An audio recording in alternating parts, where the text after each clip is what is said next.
Hi, and welcome back to Will You Read Me a Story? Today our story is Miss Nelson is Missing by Harry Allard, illustrated by James Marshall. Miss Nelson is missing. The kids in room 207 were misbehaving again. Spitballs stuck to the ceiling. Paper planes whizzed through the air. They were the worst behaved class in the whole school. "Now settle down," said Miss Nelson in a sweet voice. But the class would not settle down. They whispered and giggled. They squirmed and made faces. They were even rude during story hour.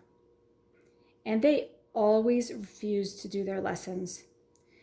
"Something will have to be done," said Miss Nelson. The next morning, Miss Nelson did not come to school.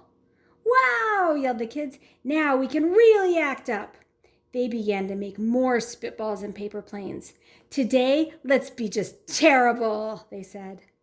"Not so fast," hissed an unpleasant voice. A woman in an ugly black dress stood before them.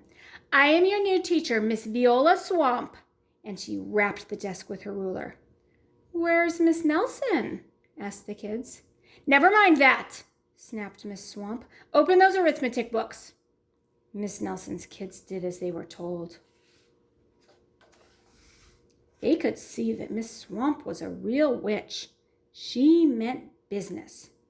Right away, she put them to work, and she loaded them down with homework. "We'll have no story hour today," said Miss Swamp. "Keep your mouths shut," said Miss Swamp.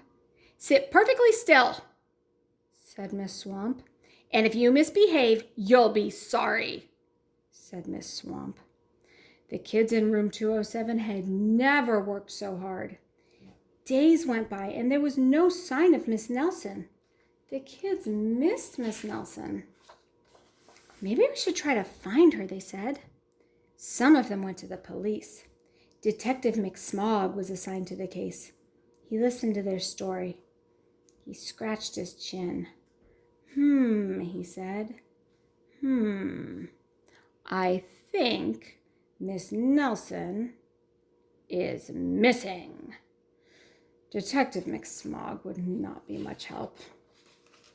Other kids went to Miss Nelson's house. The shades were tightly drawn, and no one answered the door. In fact, the only person they did see was the wicked Miss Viola Swamp coming up the street. "If she sees us, she'll give us more homework." They got away just in time. "Maybe something terrible happened to Miss Nelson. Maybe she was gobbled up by a shark," said one of the kids. But that didn't seem likely. "Maybe Miss Nelson went to Mars," said another kid. But that didn't seem likely either. "I know," exclaimed one know-it-all. "Maybe Miss Nelson's car was carried off by a swarm of angry butterflies." But that was the least likely of all. The kids in room 207 became very discouraged. It seemed that Miss Nelson was never coming back, and they would be stuck with Miss Viola Swamp forever. They heard footsteps in the hall. "Here comes the witch," they whispered. "Hello, children," someone said in a sweet voice. It was Miss Nelson. "Did you miss me?" she asked. "We certainly did," cried all the kids. "Where were you?" "That's my little secret," said Miss Nelson. "How about a story hour?" "Oh, yes," cried the kids. Miss Nelson noticed that during story hour, no one was rude or silly. "What brought about this lovely change?" she asked. "That's our little secret," said the kids. Back home, Miss Nelson took off her coat and hung it in the closet, right next to an ugly black dress. When it was time for bed, she sang a little song. "I'll never tell," she said to herself with a smile. P.S. Detective Miss Smog is working on a new case.